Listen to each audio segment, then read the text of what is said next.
अस्सलाम वालेकुम, क्या हाल है? उम्मीद है सब लोग खैरियत से होंगे। Very interesting topic. लाइटनिंग किसको कहते हैं, आसमानी बिजली किसको कहते हैं, इस आसमानी बिजली से कैसे बचा जाता है।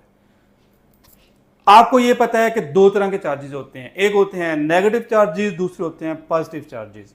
ये नेगेटिव और पॉजिटिव चार्जेस एक दूसरे को अट्रैक्ट करते हैं, बिल्कुल इसी तरह जिस तरह एक मैग्नेट का नॉर्थ पोल और साउथ पोल एक दूसरे को अट्रैक्ट करते हैं। ये कंसेप्ट ज़हन में रखें। आगे हम जाते हैं बादल। मुख्तसर सा बताता हूँ कि बादल कैसे बनते हैं।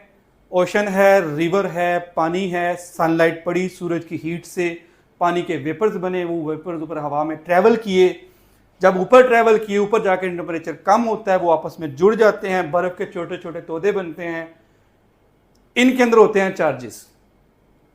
जब यही बादल हवा के साथ ट्रैवल करते हैं तो जो इनके चार्जेस हैं वो स्ट्रीमलाइन हो जाते हैं। ऊपर पॉजिटिव चार्जेस की लेयर बन जाती है, नीचे नेगेटिव चार्जेस की लेयर बन जाती है। अब ये चार्जेस सम हो, अगर एक दूसरे की तरफ अट्रैक्ट हो तो यहां से लाइटिंग बनती है, डिस्चार्ज होता है। तीन केसेस हैं, अब तीन डिफरेंट केसेस हैं, one by one her case को हम डिस्कस करेंगे।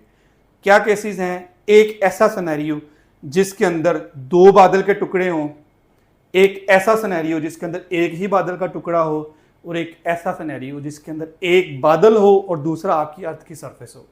ये तीन डिफरेंट केसेस हैं जिसके अंदर लाइटनिंग होती है। हम सबसे पहले डिस्कस करते हैं कि दो डिफरेंट बादल हैं। अब ये देखें, एक बादल है, उसके ऊपर पॉजिटिव और नेगेटिव चार्जेस की लेयर बनी हुई है, उसके नीचे दूसरा बादल का टुकड़ा है, उसके ऊपर पॉजिटिव और नेगेटिव चार्जेस की लेयर बनी हुई है। अब जब ये दोनों बादल एक दूसरे के करीब आते हैं तो पॉजिटिव और नेगेटिव चार्जेस एक दूसरे को अट्रैक्ट करते हैं। जब ये एक दूसरे को अट्रैक्ट करेंगे डिस्चार्ज होगा, जब डिस्चार्ज होगा तो लाइट प्रोड्यूस होगी। ये लाइटनिंग की पहली फॉर्म है। अब हम दूसरा केस डिस्कस करते हैं कि एक ही बादल का टुकड़ा है, वो हवा से ट्रेवल कर रहा है। जब वो हवा से ट्रेवल कर रहा है, इररेगुलरिटी आई है, टर्बुलेंस आई है, जो ऊपर पॉजिटिव चार्जेस की लेयर थी और जो नीचे नेगेटिव चार्जेस की लेयर थी वो एक दूसरे के करीब आए। पॉजिटिव चार्जेस और नेगेटिव चार्जेस ने एक दूसरे को अट्रैक्ट किया, डिस्चार्ज हुआ, लाइट प्रोड्यूस हुई और वहां पे लाइटनिंग हुई। ये दूसरा केस। तीसरा, the most important and interesting case. तीसरा क्या होता है कि एक बादल का टुकड़ा ट्रैवल करते करते जमीन के पास पहुंचा, उसके नेगेटिव चार्जेस अगर जमीन के पॉजिटिव चार्जेस को अट्रैक्ट करें और इस केस में लाइटिंग प्रोड्यूस हो तो इसको हम कहते हैं नेगेटिव लाइटिंग, क्योंकि बादल के नेगेटिव चार्जेस से। अगर सम हो, बादल के पॉजिटिव चार्ज और जमीन के नेगेटिव चार्ज एक दूसरे को अट्रैक्ट करते हैं, डिस्चार्ज होता है, लाइट प्रोड्यूस होती है, इसको कहते हैं पॉजिटिव लाइटिंग। ये तीन डिफरेंट केसेस थे लाइटनिंग के। लाइटनिंग की जो वर्स्ट सिनेरियो, जो वर्स्ट केस है, उसको कहते हैं थंडरस्टॉर्म। ये आवाजें आपने सुनी होंगी, ये आवाजें आप ये आवाजें देखें, ये जो आवाजें हैं ये थंडरस्टॉर्म की आवाजें हैं। सुने जरा, ये आवाजें आपने अक्सर बारिश के दौरान सुनी होंगी। ये थंडरस्टॉर्म की आवाजें हैं। अब ये कैसे प्रोड्यूस होती है ये मैं एक्सप्लेन करता हूं।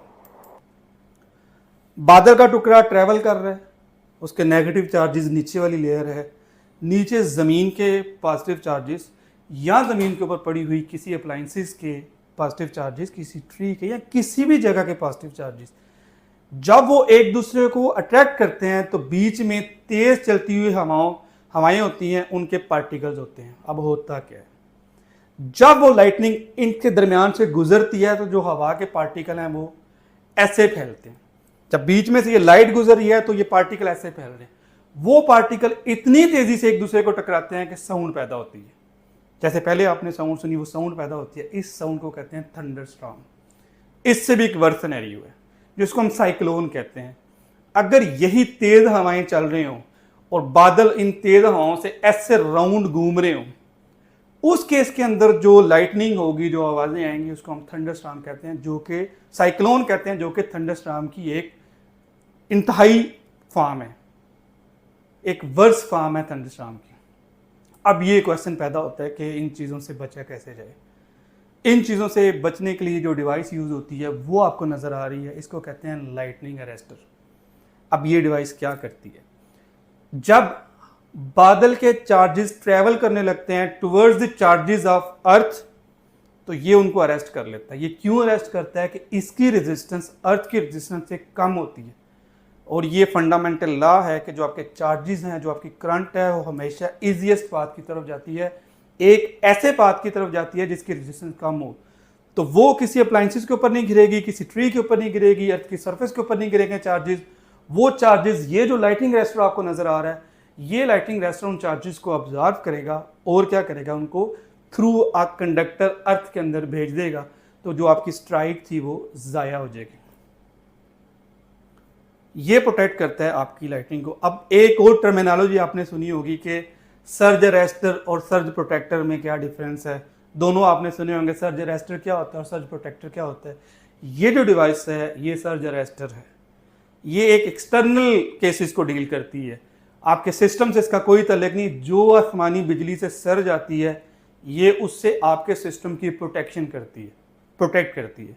जो आपका प्रोटेक्टर है, सर्ज प्रोटेक्टर है जो आपका, वो क्या करता है कि जो आपके सिस्टम के अंदर ओवर वोल्टेजेस होते हैं, जो उन वोल्टेजेस के साथ डील करता है, उसको सर्ज प्रोटेक्टर कहते हैं। तो ये एक छोटा सा डिफरेंस था कि सर्ज अरेस्टर और सर्ज प्रोटेक्टर में क्या डिफरेंस है। एक और बहुत इंफॉर्मेशन देने जा रहा हूँ, बहुत interesting information. According to UK's weather department, हर सेकंड के अंदर दुनिया के किसी न किसी कोने में 44 सर्जेस अपीयर हो रही होती हैं हर सेकंड के अंदर। तो आप अंदाज़ा करें कि एक घंटे के अंदर कितनी हो रही होंगी, एक दिन के अंदर कितनी हो रही होंगी।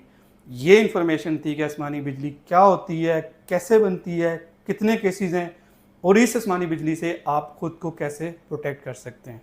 नेक्स्ट वीडियोज़ में इंशाल्लाह हम आपको बताएंगे कि बाकी जो प्रोटेक्शंस हैं वो किस तरह की हैं, आपने अपने बड़े सिस्टम्स को कैसे प्रोटेक्ट करना है, ये जो सर्ज अरेस्टर है ये कहाँ कहाँ पे यूज़ होता है।